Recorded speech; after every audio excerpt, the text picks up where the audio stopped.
সারাদিন প্রচণ্ড গরম আর মধ্যরাত থেকে হালকা হালকা একটু ঠান্ডা, এভাবেই কয়েকটা দিন ধরে কেটে আসছিল শীত পড়ার পর থেকে।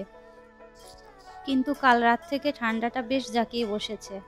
সকালবেলা ঘুম থেকে উঠে দেখি আমার হাজবেন্ড বই পড়ছে।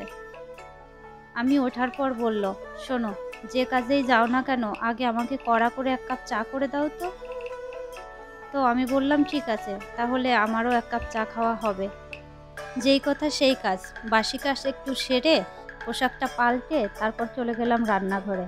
এক কাপ করে দুজনের জন্য কড়া করে চা বানিয়ে নিয়ে এসে চা খাচ্ছি আর মনে মনে ভাবছি হঠাৎ করে এমন ঠান্ডাটা কিভাবে সেলিব্রেট করা যায়। তো চিন্তা করতে করতে ভাবলাম খিচুড়িই বানাই, কারণ আমার হাজবেন্ড খিচুড়ি পছন্দ করে, সেই সাথে মেয়ে তো খিচুড়ি খাই। তো রান্নাঘরে গিয়ে মটর ডাল, মুসুর ডাল আর চাল নিয়ে নিলাম। হাঁড়িতে জল গরম করতে দিয়ে বেশ জলটা গরম হয়ে গেলে চালগুলো ধুয়ে দিলাম, আর ঘরে যে সমস্ত সবজি ছিল তার থেকে কেটে সবজিগুলোও দিয়ে দিলাম, আর কিছু আস্ত আস্ত মরিচ ছেড়ে দিলাম, সাথে লবণ হলুদ দিয়ে জাল হতে দিলাম। আজকে খিচুড়ি বানাতে গিয়ে আমার বড় মার কথা মনে হলো। হ্যাঁ, অনেকেই তো দেখি ঠাকুমা, দিদিমা এদের রান্নায় শেয়ার করে, এদের কথাই বেশি বলে। আমার আসলে ঠাকুমা তো ছিলই না, মারা গেছেন, আর আমার দিদার সান্নিধ্য ওইভাবে আমার পাওয়া হয়নি। এ কারণে আমার বড় মার কথা মনে পড়ে। আমার বড় মা সকালবেলা রান্নার দায়িত্বে থাকতেন, সকালের রান্নাটা বড় মা করতো। আর বেশিরভাগ দিনই আমাদের হয় ভাতে সেদ্ধ ভাত, না হলে খিচুড়ি। ছোটোবেলায় আমরা এগুলোই খেয়েছি। তো শীতের দিনে খিচুড়ি এরকম পাতলা করে সবজি দিয়ে রান্না করতো আমার বড় মা, আর আমরা রৌদ্রে বসে সবাই মিলে খেতাম। সে একটা আলাদা ব্যাপার ছিল।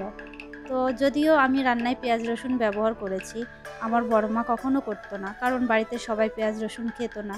এজন্য সবসময় আমাদের নিরামিষ করেই রান্না করা হতো।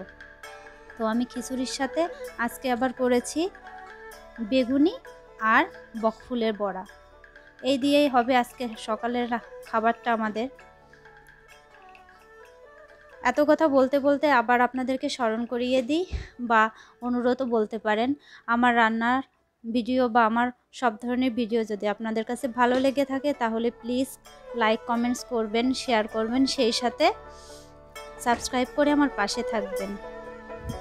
তো আমার রান্না কমপ্লিট, আর রান্না করার সময় মেয়ে খুব বিরক্ত করছিল, ওর খিদে লেগে গিয়েছিল, এজন্য খুব দ্রুত রান্নাটা শেষ করেছি। আর বারান্দায় পাটি পেতে রোদ্রে বসে ছোটোবেলার মতন আজকে আমরা খাবো। তো খাবারগুলো আমি প্লেটে প্লেটে সাজিয়ে দিচ্ছি। আর আজকে রোদটাও খুব সুন্দর উঠেছে, সাথে আবার ঝিরিঝিরি বাতাস আছে। সব কিছু মিলিয়ে আজকে সকালটা মানে প্রথম শীত উদযাপন বলতে পারেন আমাদের, খুবই ভালো কেটেছে। আর খিচুড়িটাও খেতে দুর্দান্ত হয়েছিল। হাড় কাঁপানো শীতে বারান্দার রোদে বসে এমন খিচুড়ি খেতে মন চাইলে চলে আসুন আমার মা ও প্রকৃতি চ্যানেলে।